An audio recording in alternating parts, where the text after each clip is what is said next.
ನಮಸ್ಕಾರ, ನೀವು ನೋಡ್ತಾ ಇದ್ದೀರಾ ನ್ಯೂಸ್ ಫಸ್ಟ್. ನಾನು ಉಷಾ. ಭಾರತ ದೇಶದಲ್ಲಿ ನದಿಗಳಿಗೆ ತಾಯಿಯ ಸ್ಥಾನ ನೀಡಲಾಗಿದೆ. ಅದು ಮಾತ್ರವಲ್ಲದೆ ಒಂದೊಂದು ನದಿಗಳ ಹಿಂದೆಯೂ ಒಂದೊಂದು ಕಥೆ ಇದೆ. ಋಷಿ ಮುನಿಗಳಿಂದ ಹಿಡಿದು ದೇವಾದಿ ದೇವತೆಗಳವರೆಗೂ ದೇಶದ ಪ್ರತಿಯೊಂದು ನದಿಯ ನಂಟನ್ನ ಹೊಂದಿದೆ. ಅವು ಇಂದಿಗೂ ಕೂಡ ಪ್ರಚಲಿತದಲ್ಲಿದೆ. ಅಂತಹ ಪ್ರಮುಖ ನದಿಗಳಲ್ಲೊಂದು ಭಾರತ ಮತ್ತು ಬಾಂಗ್ಲಾದೇಶದ ನಡುವೆ ಹರಿಯುವ ತಿಸ್ತಾ ನದಿ. ಈ ಒಂದು ನದಿ ಡಾರ್ಜಿಲಿಂಗ್, ಪಶ್ಚಿಮ ಬಂಗಾಳ ಸೇರಿ ಹಲವು ಕವಲುಗಳಲ್ಲಿ ಹರಿಯುತ್ತೆ. ಆದರೆ ಪಶ್ಚಿಮ ಬಂಗಾಳದ ಒಂದು ಕಡೆ ನದಿಯಿಂದ ಗೆಜ್ಜೆ ಶಬ್ದ ಕೇಳಿ ಬರ್ತಾ ಇದೆ.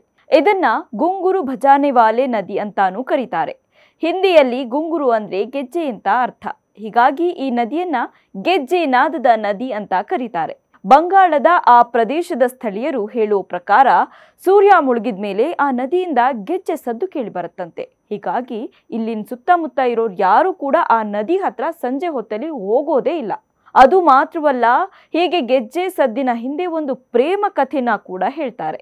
ನದಿಯಿಂದ ಹೊರಬರ್ತಾ ಇರೋ ಆ ಗೆಜ್ಜೆ ನಾದ ಒಬ್ಬಳು ಪ್ರೇಯಸಿಯ ಕಾಲಿನಲ್ಲಿರೋ ಗೆಜ್ಜೆಯ ಧ್ವನಿ ಅಂತ ಹೇಳ್ತಾರೆ.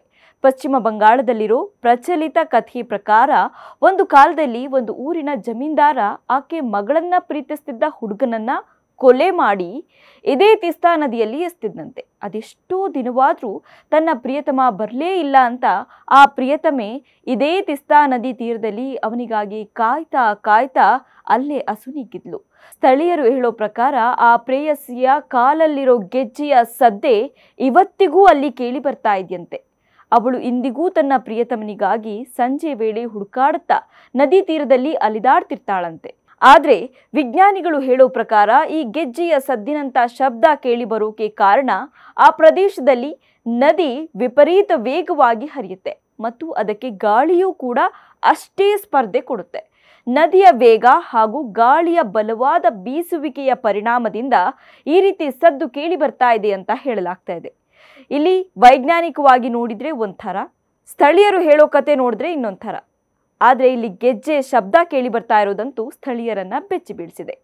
ಕ್ಷಣ ಕ್ಷಣದ ಮಾಹಿತಿಗಾಗಿ ನೋಡ್ತಾ ಇರಿ ನ್ಯೂಸ್ ಫಸ್ಟ್, ನಿರ್ಭೀತಿಯಿಂದ ನಿಮ್ಮ ಪರವಾಗಿ.